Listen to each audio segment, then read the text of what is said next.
సంగతి మీ అందరికీ తెలుసు కదా. అలాగే ప్రేమ ఎందుకు ఉన్నంత సంగతి కూడా మీ అందరికీ తెలుసు. మన మధ్యన జయమ కుటుంబం ప్రేమ ఎందుకు సిద్ధపరుస్తున్నారు. అందరిని బట్టి దేవుని స్తోత్రాలు ఆచరిస్తున్నారు. సమయంలో మనం ముందుకు వెళ్దాం, ఎందుకంటే త్వరగా ముగించుకుని దేవుని సందులో ఆనందించడానికి ఇష్టపడదాం. ఇలాగ దేవుడు నన్ను మీ మధ్యకి నడిపించాడు. మీకు సూత్రం చెప్పాను, మీకు ఎప్పుడో చెప్పాను ఒక సూత్రం. మరి అది మీరు పాటిస్తున్నారో పాటించలేదు తెలియదు, కానీ నిజముగా మనసారా దేవుని స్తుతించి ఆరాధిస్తే ఆ వారమంతా ఆలోచన నీకు, ఆ వారమంతా నెమ్మదే. శ్రమ లేని మనుషుడు, రోగం లేని మనుషుడు, బలహీనత లేని మనుషుడు. కానీ వాటన్నింటినీ భరించిన దేవుని శక్తి మనకి చాలా అవసరమైనదే, చాలా అవసరమైనదే. నేను ఎందుకు ఇలా చప్పట్లు కొడుతూ నడుస్తుంటాను, ఎందుకు ఇలాగ ఆరాధన చేస్తాను? ఇది మర్మము కాదు, ఒక సూత్రం. మర్మం అయితే కొందరికీ తెలియజేస్తాడు దేవుడు, సూత్రం అయితే అందరూ తెలుసుకోవచ్చు. ప్రయత్నం చేయండి. మధ్య మధ్యలో మేము పురుకొరుపుతుంటారు, మనసారా ఆరాధించండి, నోరారా పలకనట్టు ఉంటారు. ఎందుకు?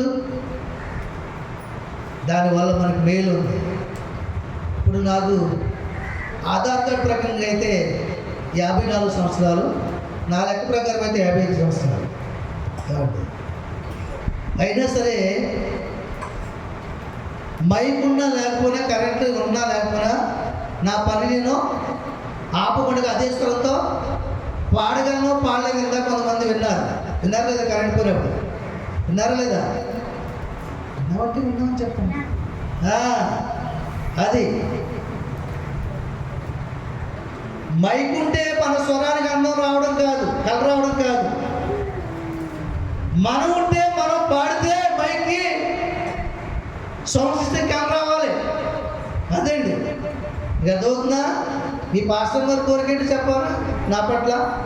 ఆవిడకి ఇంకా స్లాబ్ వేయించాలని ఏం లేదు, ఈ రెక్కల కింద సాగిపోతే మంచిది. నాట్యం చేసి దేవుని నామాన్ని మైపరచాలంటే సభల్లో. దేవుని స్తోత్రం. మనం సభలు పిలవపోయినామా, మనమే సభలు పెట్టి నాట్యం చేసి దేవుని నామాన్ని మైపరచాలి. తప్పగా సభలు పెడతాం, తప్పగా సభలు పెడతాం. మందిరం పరిపూర్ణంగా నిర్మించబడినప్పుడు ఒక మంచి దైవజనుల్ని, ప్రపంచవ్యాప్తంగా వాడబడుతున్న దైవజనుల్ని పిలిచి సభలు పెడతాం. దేవుని స్తోత్రం. హల్లెలూయా. ఆరాధనలో తప్పగా నాట్యం చెప్పి ఆయన కోరికను దేవుడు తీర్చును కాక. ఆమేన్.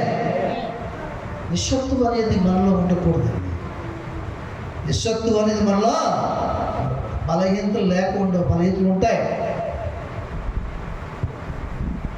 2000 కిలోమీటర్లు తోలడం వల్ల ఏంటో నాకు ఈ గూడులో చిన్న పెయిన్ వచ్చింది. కానీ దాన్ని నేను లెక్క చేయను. నా గురి ఏంటి తెలుసా? చేతులు ఎత్తి స్తుతిస్తేనే ఇది పోతుంది, మందులు వేసుకుంటే కాదు. తర్వాత విషయం అది, మరే కదా. దేవునికి మహిమ కలుగును గాక.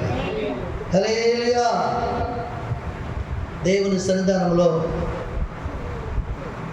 మనందరము కూడా ఆరోగ్యవంతులుగా, బలము కలిగిన వారుగా జీవించాలంటే బలవంతుడైన దేవుణ్ణి స్తుతించి మనసారా ఆరాధించాలి.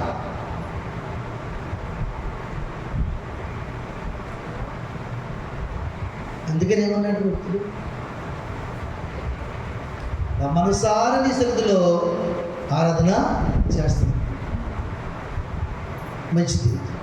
ఈ దినము మీకు దేవుని ఆత్మ ద్వారా అందించబోయే వాక్యం మహాఘనమైనది. ఇంతవరకు మీరు ఎక్కడ ఏ సేవకుల మధ్య కూడా బయలుపరచినటువంటి సంగతులను ఈ చిన్న సంఘంలో దేవుడు బయలుపరచడానికి ఇష్టపడుతున్నాడు. వినడానికి మీరు ఇష్టపడుతున్నారా? స్తోత్రాలు చెప్పండి. హల్లెలూయా, హల్లెలూయా.